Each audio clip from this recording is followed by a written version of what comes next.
Alright, so now you know a little bit about me and where I started, the basic things I started growing up. Let's move into actually making money. So, unlike other kids where I would try to sit in the cart and play with some type of toys or bug the hell out of my mother when she was in line shopping at Walmart, I would go and I would look at trading cards. I was obsessed with racing. Honestly, I still am today. My grandfather grew up racing. He was doing it since he was a kid. I grew up at the racetrack every Saturday night, and eventually later, up to 4 or 5 nights a week, I was at the track either as a spectator or in the pits, moving cars around. I absolutely love motorsports. My complete passion, my one true love is motorsports. And that was evident even as a kid. So my mom would be checking out at Walmart, and I would make sure that she picked an aisle that was close to the card so that she could watch me while I sat on the floor and just shuffled through different packs. And at a very young age, when I was 8, 9, I learned that certain packs had cutouts for their holographics or any type of rarity that may be in the pack. So I would sit there and I would measure the packs. I would weigh them, left hand, right hand, trying to figure out which one weighed more.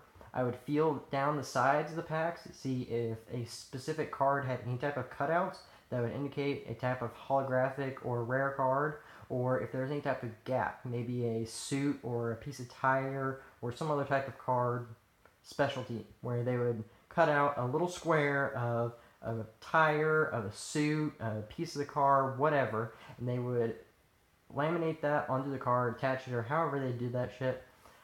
I would go and I would check for that. And I was good at it. I was really good.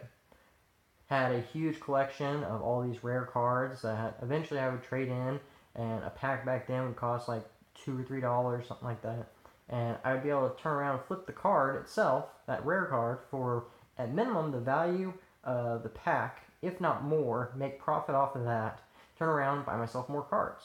Because that's what I wanted. I wanted a complete collection. I'm extremely OCD about things like that, and it needed to be complete. And I couldn't stop until I had every card from beginning to end. But eventually that wasn't enough. So, on top of trying to make money and complete my collection, I I decided to start returning packs that I didn't want, or I would swap out that rare card for a common card, seal a pack up, and return it back to Walmart as if it was never opened. That way, all I had to do was buy one pack, and out of a pack of 8 or 10 cards, I would have 8 or 10 rarities, and I return all the commons and insert it back into other packs. Now, everyone was getting the same amount of cards, so I wasn't shorting anyone. I was just severely lessening the odds for anyone else that would be buying from those stores. So, if you were in my area and you buy any of those cards, I'm sorry for screwing you over, but I want to make money. And I want to do it faster. Now, that's not exactly a legal way or a way to get rich, but let's move into another method using trading cards that did make a lot of money, and it's called Yu-Gi-Oh! Alright, so Yu-Gi-Oh! Was really the starting point for me trying to make any type of money. This is where I met a person that would eventually be more or less my partner in all this for several years, and together we would bounce ideas off of each other and push each other just to make as much money as possible. So, starting out with Yu-Gi-Oh! This was the second pack in the series. It was called Metal Raiders, and this is where I really got my start. So, I played the game myself as a kid against my parents' ideas and their will. They did not approve of it, but I disobeyed them and continued to play. And I met a kid at church who was interested in the same thing, and together we started buying packs, the starter kits, and playing. Soon into this newfound friendship, we figured out that there's money to be made with these cards. Lots of money. So, when Metal Raiders first came out, in each series, there's 2 secret rare cards. So, they have a card list of, let's say, 100 to 140. The secret rares are going to be cards 0 and 142. And in Metal Raiders, that was Gate Guardian and Thousand Dragon. So with these two cards, we would make a lot of money. We first started out with purchasing large packs, a full store pack online. And we would purchase these and open them all up. And in doing this, after 2 or 3 boxes, we figured out that there's a set number of super rare, ultra rare, and secret rares per box. And you're guaranteed in every single box to get a Gate Guardian or a Thousand Dragon. And within all these others, we get other rare cards such as Time Wizard, which is another rare one.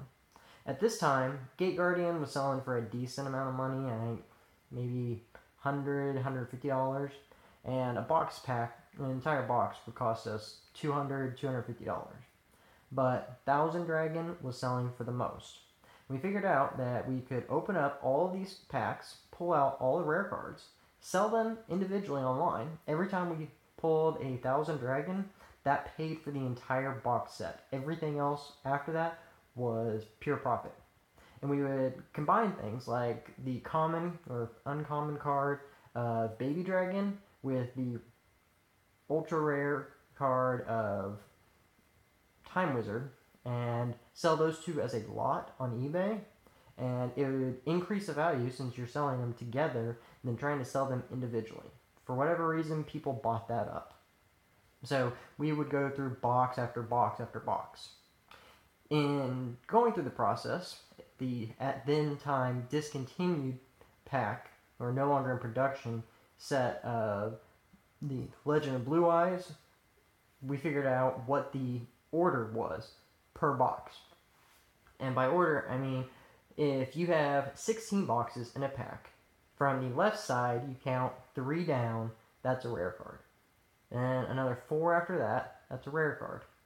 Continue to do that, and every box set had their set number of rarity cards and a order for which you're going to have something special. Now, it may just be a super rare, which really isn't worth money. It may be an ultra rare, which is worth a decent amount of money. Or it could be a secret rare, which is worth a shitload of money. So we would have our parents drive us around and go to all these different gas stations as we go through town, make up some excuse on why we have to stop at that gas station, that specific gas station, go in and go through all their box sets. Or when he was living in town, we would go out on weekends and we would walk to every single gas station in town to purchase these cards. We'd go back home, turn around, sell them on eBay, and make money.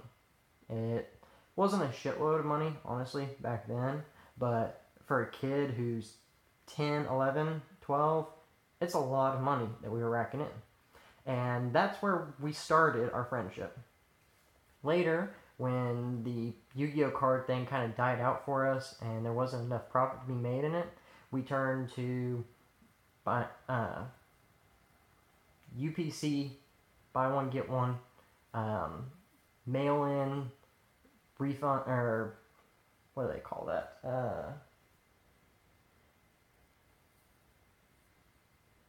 Oh shit, I can't think of it. But they would have offers to where rebates. That's what I'm looking for.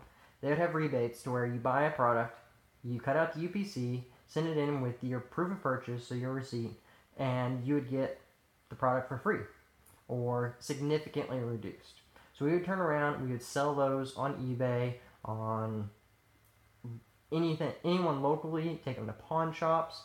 A lot of places didn't want to purchase stuff when the UPC was cut out, but we were able to find ways, different outlets, to move this product.